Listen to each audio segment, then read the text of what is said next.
I've gotten from 240 to 209 pounds, and here are the three things that I learned in that process.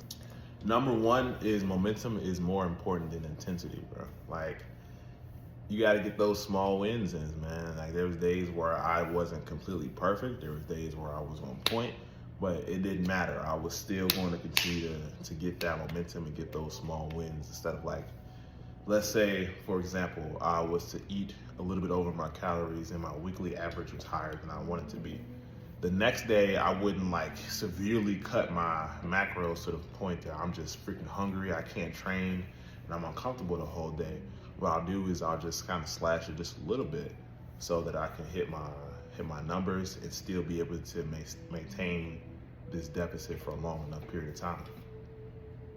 Number two, you gotta go from a person who talks about doing something and somebody who wants to do something to somebody who actually does something. It's very easy to confuse like fantasizing about your goals as progress. And that's kind of the loop that I was in. I was like, okay, I'm gonna think about this and I'm gonna do this in the future and I'm gonna get like a dopamine hit because I was like, yeah, I'm making these big plans, or I'm gonna do all this stuff, or I'm gonna get lean, or I'm gonna get money, or any kind of fast food, but most definitely strictly to diet. I would confuse like fantasizing about me hitting my goals, and I would think I would get a dopamine hit from that, man. So you gotta really just know the difference and catch yourself. It's kind of an awareness thing, because a lot of people like will get in the head like, oh yeah, I'm about to do this. I'm about to do this big plan. Like I talk to people all the time, like, oh, I'm about to do this. I'm about to do 100 push-ups every day. I'm about to do 100 sit-ups every day. I'm about to do all this stuff. And you know, you just burning it. You just like hyping yourself up. And then you're not following through. Then you feel worse. You know what I mean? So another thing that I learned is you have to go from being somebody who thinks about it to somebody who does it. And it's literally just pure action. Honestly, you wanna know something crazy? It's easier to be somebody who does it than somebody who thinks about it, because you gonna have to do something. like this can go outside of fitness. It can be videos. It can be whatever career field you want. It can be with women, but it can be with friends, or any kind of career you just want to make. It's easier to do it and fail or have a temporary defeat than it is to like think about it and make big promises to yourself and then try a little bit and then stop instantly, and then try a little bit and stop instantly, because you just building up no momentum, and now you just got a long list of experiences of you not showing up the way you want to. So number two, make sure that you're somebody who does something instead of think about it all the time. Number three, man, you gotta make it freaking easy. Like, that's actually in Atomic Habits, man. It's one of the laws of behavior change. You gotta make it easy. Like, I could not stay on a deficit and lose this much amount of fat if I was cooking crazy meals all the time. Like, because like I said earlier, it's about what you can do for a long enough period of time. I mean, fat loss is a marathon, not a sprint. People who say you can lose 20 pounds in 2 weeks with this extreme challenge, like, that is not sustainable. If you was to do, like, let's say, I like this YouTube. If you was to do like Brandon Carter's fitness challenge, where you was to do, try to lose as much weight as you can in 14 days, you're probably not gonna adhere to that diet, because it's super difficult.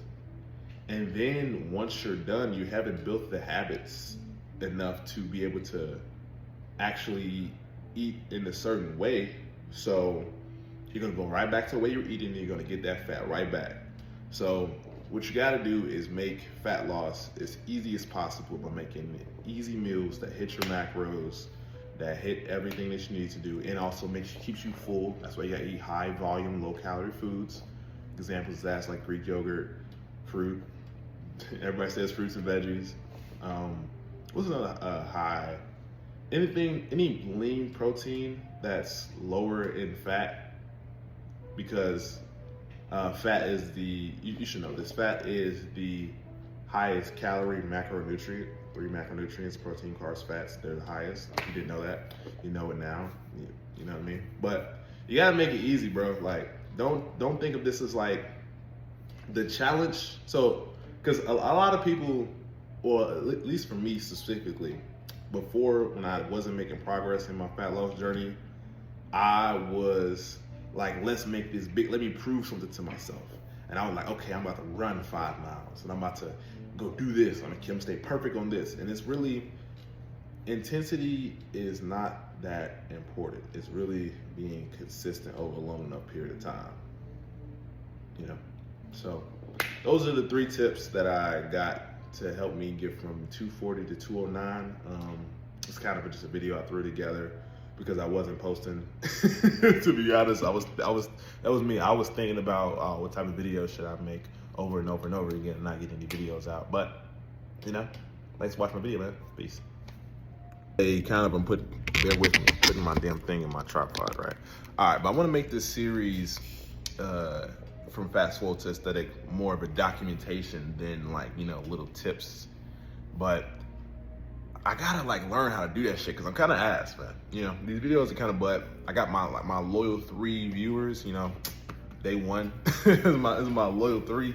But I really want to learn how to make this into like kind of a documentation, right? So I'm gonna go look up some people who's making similar shit, and I'm gonna freaking like basically steal their swag, man. You know what I mean? But thanks for watching the video. Peace.